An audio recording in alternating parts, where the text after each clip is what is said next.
It is no secret, even the most influential theories of science are altered through the channel of time. In fact, any functional theory must have an elasticity to adapt within its integral design. In short, when the evidence changes, so does the theory. Sigmund Freud and Erikson have developed two of the largest impacting theories on human development of the mind. Freud reduces his theory to sexual forces being the cause of virtually all psychological development. Erikson, who was largely influenced by Freud, saw similar stages but deemed the root cause as the need for social interaction.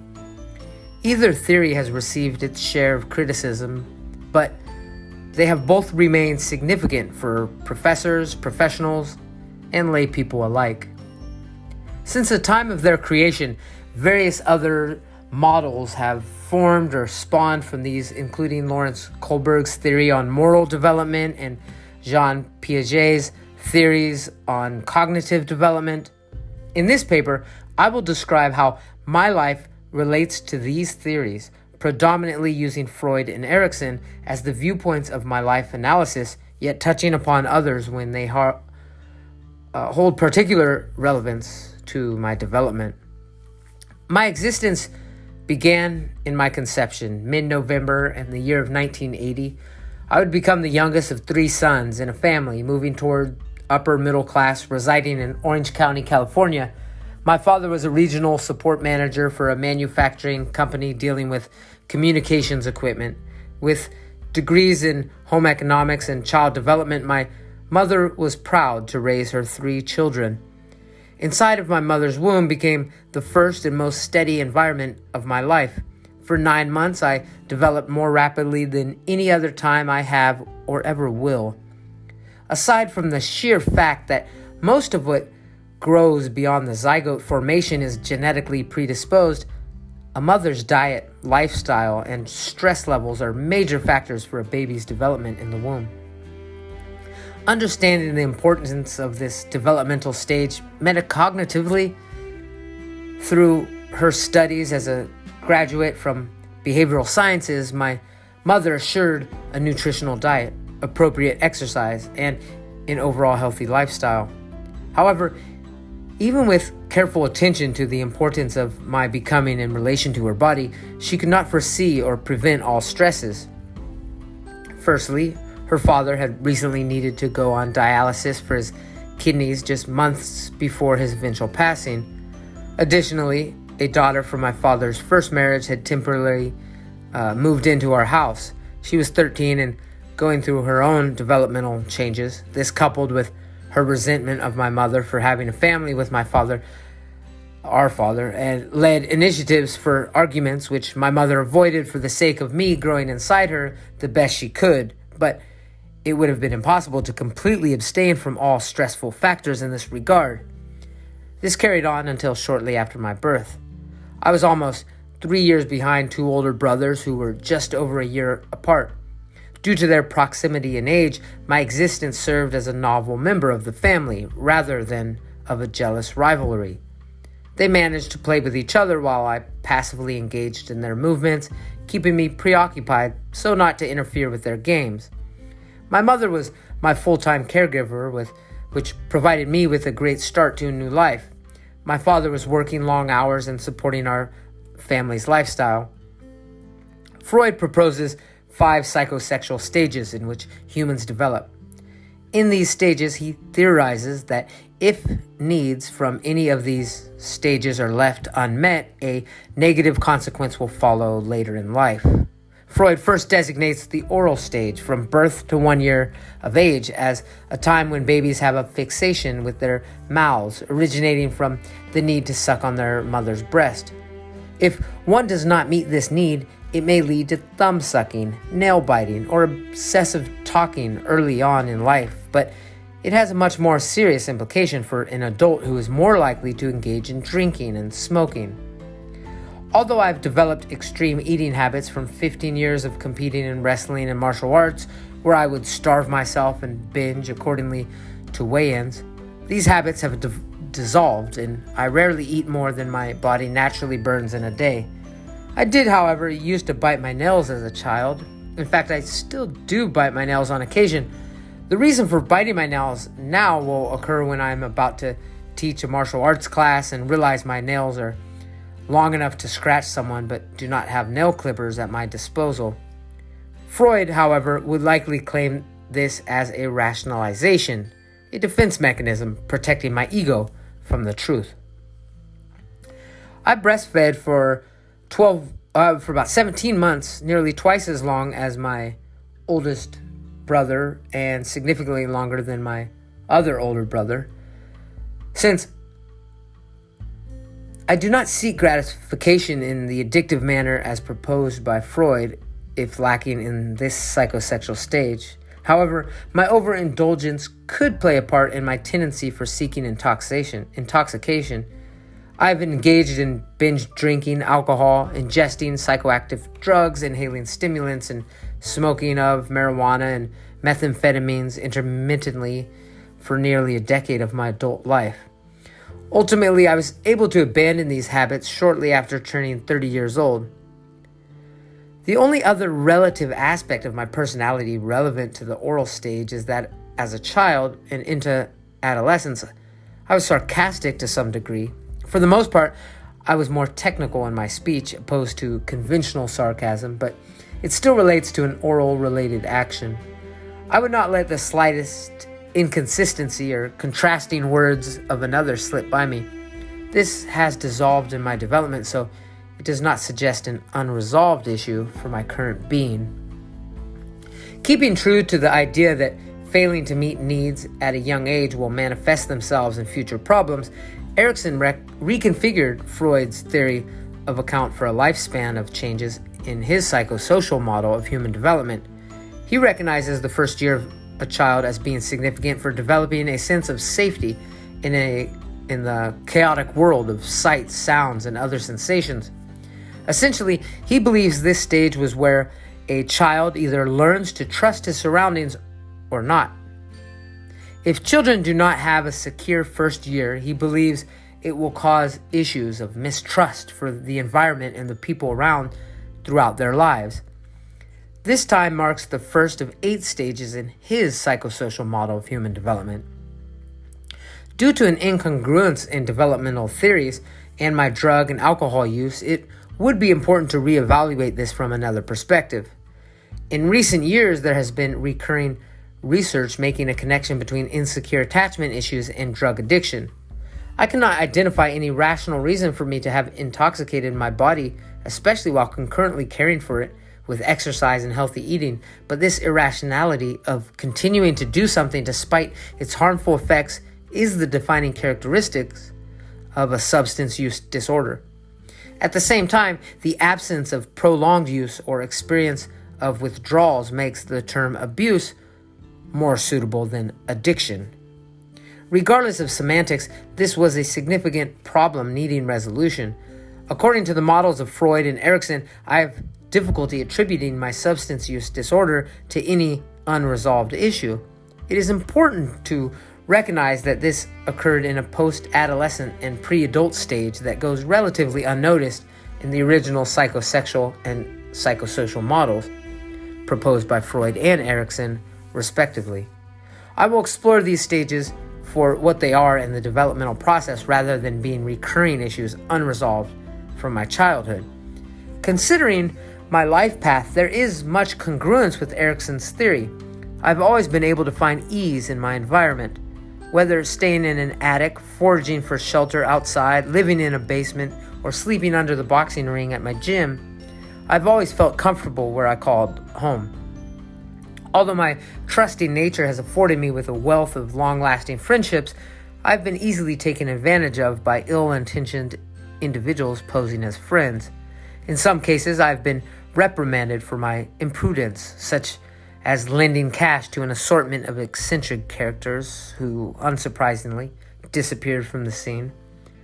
Although the lifestyle of my earliest childhood provided me with stability and trust of my environment, the stress of my father's job had carried over to his marriage, leaving my mother having to balance her emotions and stress in a way that would not affect her 3 sons in a negative way. Just 1 month after my first birthday, my mother received a shocking phone call that my father had been arrested. Although she was uncertain of the trouble he had gotten himself into, she knew he was a gambler and capable of putting himself in foolish or even dangerous situations. His trials last until I was nearly 3 years old, accounting for the entirety of a developmental stage for both Freud and Erikson. During this time, my mother prepared to keep her children's lives as normal as possible, again reflecting on her understanding of child development.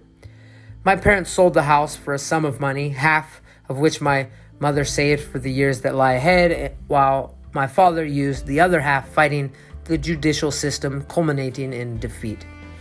After staying with various family members across the country, we could settle down when I was 4 years old, when my father was moved to a minimum security prison in rural Pennsylvania, the Bergs. Subsequently, we moved to a trailer park to be near him. I recall having the newest mobile home on the lot, so I never experienced the feeling of changing our socio-economic status. In fact, I remember feeling quite well off in our new trailer, while in our upscale neighborhood, we were no better off than our neighbors. As a family, we would visit my father daily, as he has noted that he spent more time with us being in prison than he or any other father would have otherwise. None of this seemed unconventional to me at the time, for I had nothing to compare otherwise. My mother was against television from our earliest development, so the conception of what life should be relied wholly on my experience and cognition. We eventually bought a television for a Nintendo, followed by cable TV, but by that time I developed a theory of mind, which was beneficial to my development on a cognitive level. Freud believes a toddler's fixation on controlling and releasing feces is crucial for psychological development and marks the anal stage, which occurs at the approximate ages of 1 to 3 years old. He claims that if this gradual process is obstructed by parents' rush to toilet train a child too young or let one go too long without giving instructions, such an individual will grow up to be obsessively orderly or contrastingly unorganized, respectively. If visitors came to my home at present, looked at my bedroom, or sat in my office, they would most likely note that I am disorderly. My desk at home, where I sit typing this paper, is piled with relevant and irrelevant reading materials, random containers, an assortment of stationery and toiletries. None of the surface areas of my countertops or tables can be seen due to the accumulation of relatively useful items given certain circumstances for which they would serve a purpose. I would not quite meet the criteria of having a hoarding disorder, which would require me to have great stress parting with my possessions, because I have had most my sentimental belongings stolen, burned in an apartment fire, and given away when moving without considerable amount of strain or tension. It is worth noting that I have had obsessive compulsions growing up, such as beginning count sequences that would last hours, or arranging the bathroom in a specific way when I used the toilet because I felt certain objects were cameras watching me. Hoarding disorder is categorized as an obsessive compulsive disorder, so it is not surprising that I show signs of both. The office at my university where I teach has enough drawers, boxes, and folders to hold all the stacks of paper in my office, but they fail to be utilized in this way. I do not have a difficult time finding what I need, but I am certainly not orderly by anyone's observation. Freud could easily note this to be a consequence of not being toilet trained soon enough. Although Freud had been ridiculed for his unscientific approach to psychoanalysis, his theory is congruent with my personality in this way. My mother favored the natural development of her children, so there was little rigidity in her child rearing, including the timeliness of my being toilet trained. For Erikson, the second stage of his psychosocial model for development marks a struggle between autonomy and shame. Growing toddlers recognize themselves as independent people with the ability to make decisions and have doubts. Through this stage, children learn to accept the cycle of life while developing their will. Through all and prior to some of my adult life, I've been determined to achieve what I set out to do. However, I've often chosen unconventional paths. For example, my undergrad studies were not focused on joining the workforce upon graduation. In fact, it was quite the opposite, quite the contrary. Really, I extended my studies as long as federal grants provided me, backpacking in India during summers, competing in mixed martial arts in Mexico to subsidize my freelance moving and landscaping jobs, and studying abroad in Japan. I continued this nomadic lifestyle for a decade in total, not becoming a working class citizen until after my 30s. The third stage of Freud's psychosexual development theory is the phallic stage. He claims children at this age focus their pleasure on the genitals. He further explains the importance of identifying with gender role models. He believes children will develop a sexual attraction to the parent of the opposite sex and compete for his or her love with the parent of the same sex.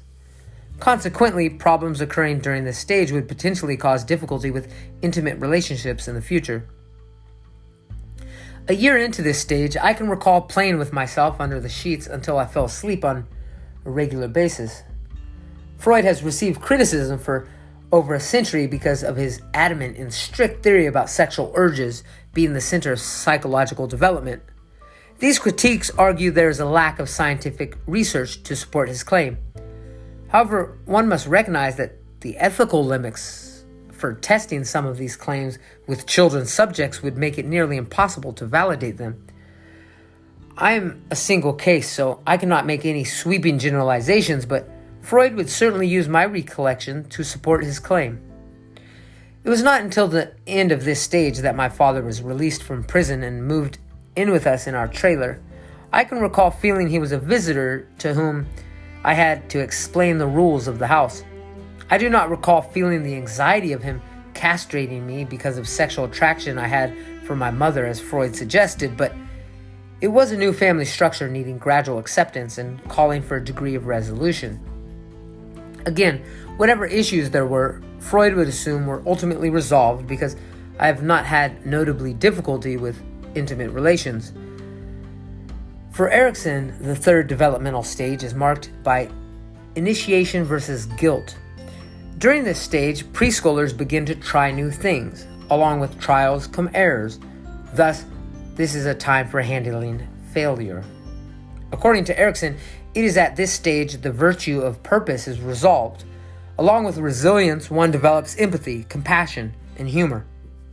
Although my mother did her best to keep things stable in our family, this time accounted for some of the most sweeping changes in my life. Although we had a permanent address at my grandmother's house in Los Angeles, we traveled back and forth from Pennsylvania, from where my father came and his family mostly resided. At this time, I had only begun to explore the world in new light.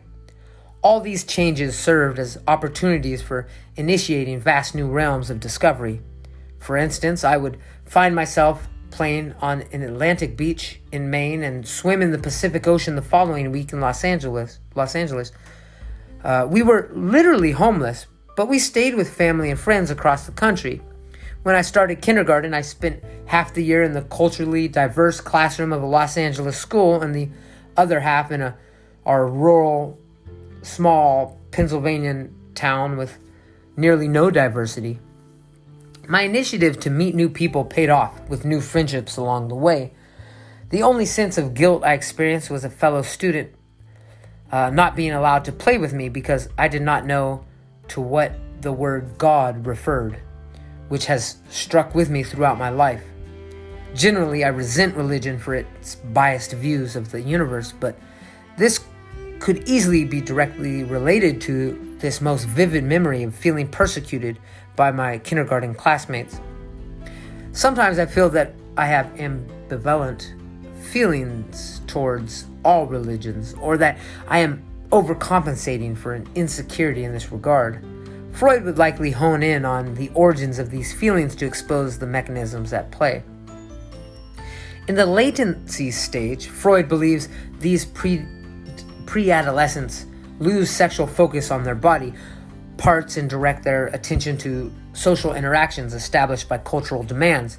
Therefore, he does not believe children are driven by sexual motivations during this stage. Instead, they seek gratification in socializing with peers, which is a precursor to Kohlberg's conventional level of morality. Although there is no inherent need for the resolution of psychosexual frustrations, he recognizes this time as a need for conversation, which is compatible with Jean Piaget's concrete operational stage of cognitive development. For me, there were various external factors at play during this period of my life. Ultimately, I settled down in a town and began to make long-lasting friendships for the first time in my life. This came at a perfect time for me to develop my social skills. Freud would say this provided me with the healthy development needed for learning and becoming part of a social construct. In fact, this is generally compatible with my self-assessment on these matters. I have always been eager to do well in school and participate in team sports. However, at the same time, I was often an outcast. I chose my own path and often avoided social events and gatherings where I felt obligated to attend. Although playing baseball and football through school, it was the one-on-one competitions of track and field, wrestling, and martial arts that suited me best. Nonetheless, even in these individual performances, there was always a group with whom I trained, a team point for the final score, or trainers in my corner. I am not overly sociable, and in fact, I prefer to be by myself at times, but I feel I handle anxiety well and can get along with others in the workplace or at leisure. Erikson proposes that children battle with the confliction of industry and inferiority from 6 to 12 years old. This stage may be the most significant when comparing the theories of Freud and Erikson, because while Freud recognizes the social aspect of this stage, it is the basis for Erikson's entire model. In this view, the internal struggle of competence is resolved. One will achieve aptitude and humbleness. Contrastingly, if it is not resolved, one may feel life is nothing but a string of unfulfilled hopes. During the first half of this stage, my life slowed down no less as I moved from one small town to the next. After my father had moved back in with us, he began working at a restaurant adjoined with a motel. He soon became the manager, so we sold the trailer and moved into the living portion of the motel. Although spending some time in Los Angeles, Pittsburgh, New York, and other large cities, we moved from the small town in Pennsylvania to a small town in Oregon.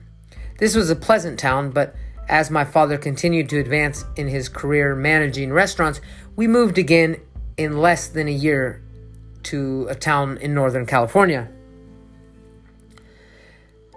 This means years 6, 7, and 8 were lived in 3 towns of 3 different states with diverse social and cultural environments to interact. Moving and making new friends was the norm for me, so I could fit in well, but we continued to live in this town.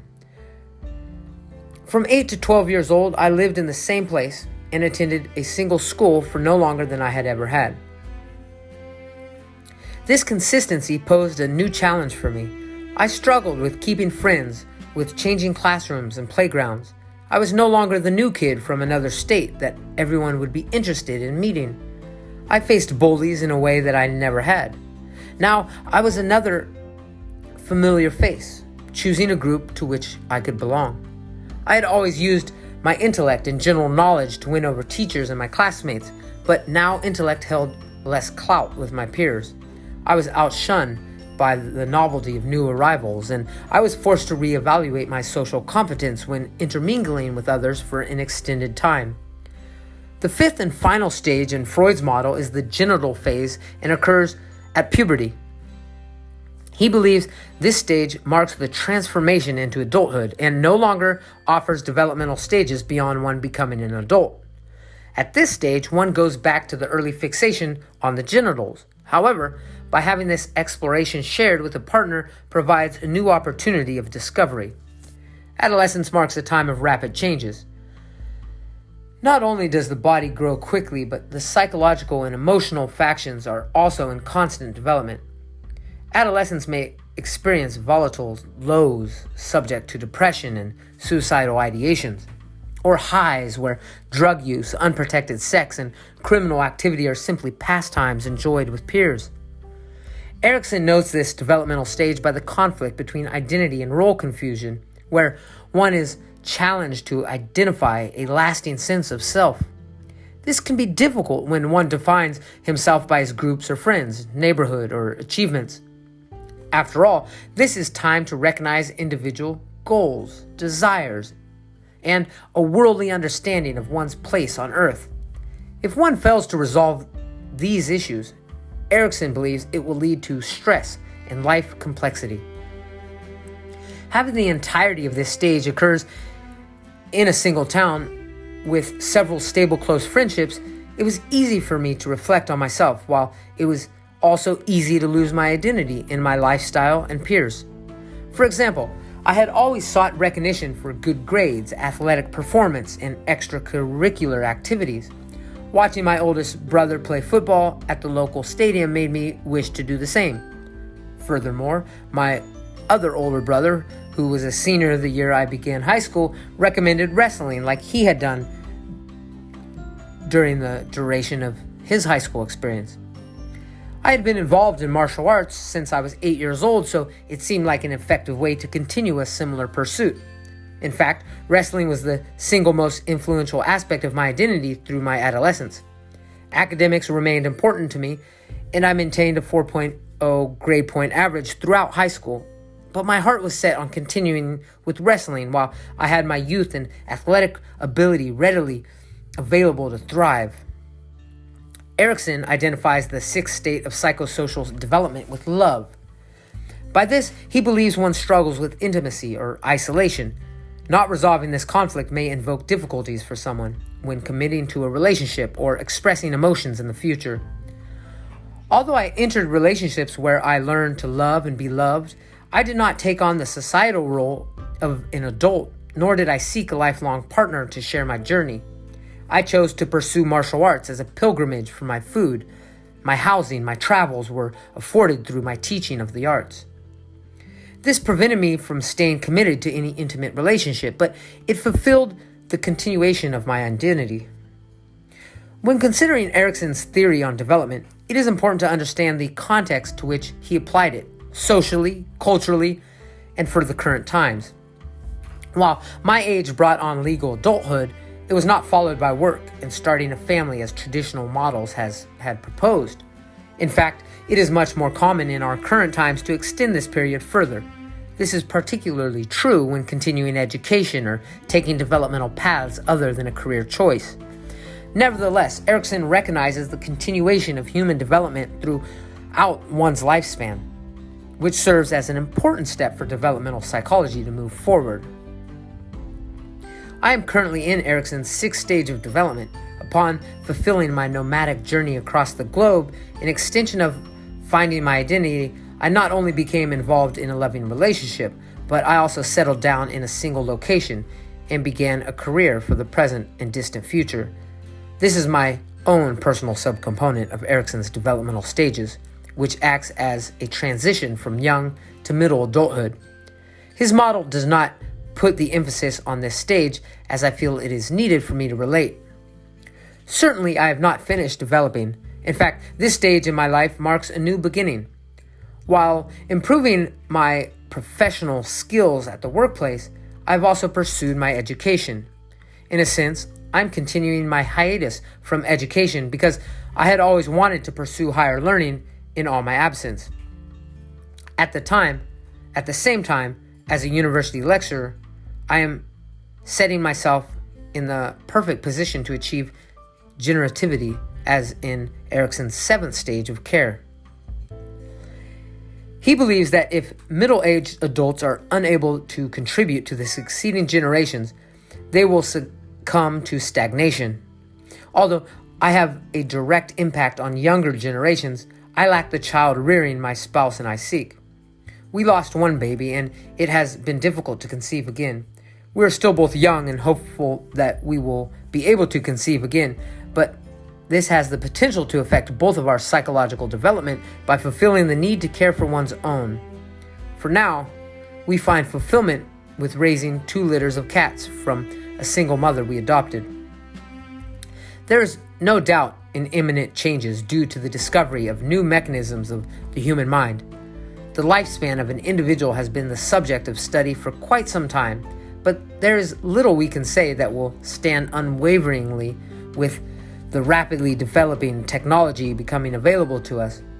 Perhaps we will be able to map out the entire brain, yet we might find out we know even less than we had initially proposed in coming technological discoveries. Although the theories of Freud and Erikson are only loosely based on the rigor of modern-day scientific methods, much of their insight is merely unproven rather than outrightly disproven. These wonders can only be answered in time and our inquisitive pursuit of truth. As for me, I still have a vast span of my life remaining prior to becoming who I will be. As I continue my studies in psychology, which is the most significant part of my current development, I must ask myself how my metacognition in these matters will shape my existence in the years to come. Will the understanding of the anticipated changes cause my experience to be altered from what otherwise would be expected? This existential perspective keeps me living in the present, which may be the healthiest and most productive place to be.